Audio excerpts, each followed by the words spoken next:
Hi friends, welcome to my channel. சுவிதாவின் கதை நேரத்தில் நம்ம இன்றைக்கி 17 சித்தர்களில் ஒரு முக்கியமான சித்தராக கருதப்படுகிற கொங்கணவ சித்தரை பற்றி தான் பார்க்க போகிறோம். அவரோட சிறப்புகள் என்னன்றதை தெரிஞ்சுக்கலாமா?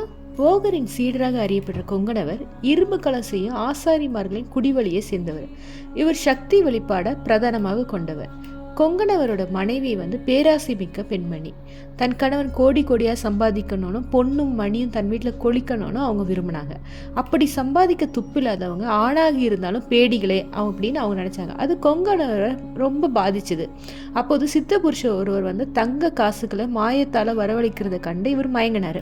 அப்போ சித்தர்கள் நினச்சா இரும்பை தங்க ஆக்குவாங்க, அவங்க நீரில் நடப்பாங்க, நெருப்பை விழுங்குவாங்க, காத்தில் கரைவாங்க அப்படின்னு கேள்விப்பட்டு உடனே இவர் சித்தரா மாற நினைச்சாரு. இவ்வேளையில தான் போகரோட தரிசனம் இவருக்கு கிடைச்சது. தான் ஒரு தேர்ந்த சித்தனாகினோம் அப்படின்னு ஒரு மந்திர உபதேசம் தனக்கு செய்கிற மாதிரியும் அவர் வேண்டினார். உபதேசம் செய்வது பெரிய விஷயம் இல்லை, அதை பின்பற்றி தவம் செய்வதில் தான் எல்லாம் இருக்குதுன்னு இவருக்கு வழிகாட்டினார் போகர். இவர் தவத்தில் ஆழ்ந்த நேரத்தில் மரக்கிளையில் இருந்த கொக்கு ஒன்று இவரோட மேனியில் எச்சமிட்டுது.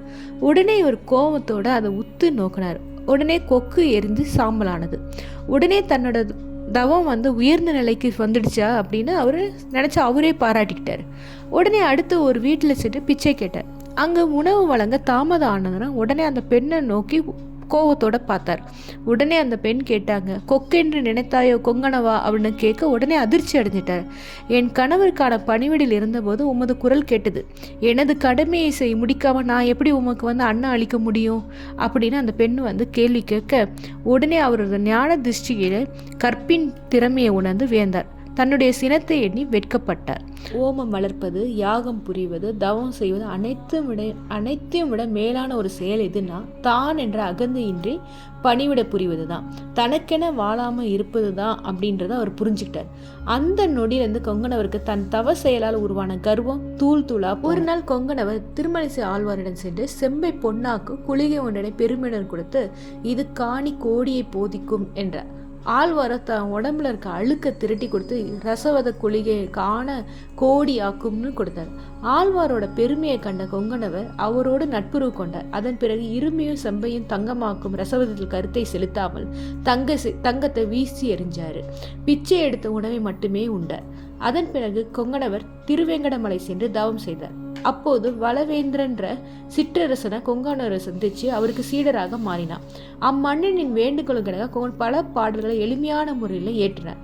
இவர் மருத்துவ நூல்கள், ரசவத நூல்கள், யோக நூல்கள், கொங்கணவர் கடைக்காண்டம், திரிகாண்டம், ஞான நூறு, குவிகை, கொங்கணவர் தேவர் 500, கொங்கணவர் தேவர் கலை, கொங்கணவர் நாதசூத்திரம், நடுக்காண்டம், கொங்கணவர் தியானம் முதலிய நூல்களை இயற்றியுள்ளார். இறுதி காலத்துல திருவங்கடத்திலேயே சித்தி அடைஞ்சார். கொங்கணவரை வழிபட்டா மன வளர்ச்சியில் அபிவிருத்தி ஏற்படும். கேது பகவானின் தோஷம் நீங்கி, காலத்திர தோஷம் நீங்கி, திருமணம் நல்ல முறையில் நடக்கும், தீய பழக்கங்கள் விலகும், உறவினர்களுடான உறவு பலம் உண்டாகும். கொங்கணவ சித்தரோட வாழ்க்கை வரலாறு பிடிச்சிருக்கோன்னு நினைக்கிறேன். இது வரைக்கும் எங்கள் சேனலை நீங்கள் சப்ஸ்கிரைப் பண்ணனா சப்ஸ்கிரைப் பண்ணிடுங்க. இந்த வீடியோ உங்களுக்கு ரொம்ப பிடிச்சிருந்தனா உங்கள் ஃப்ரெண்ட்ஸ் அண்ட் ரிலேட்டிவ்ஸ்க்கு ஷேரும் பண்ணுங்கள். Thank you friends.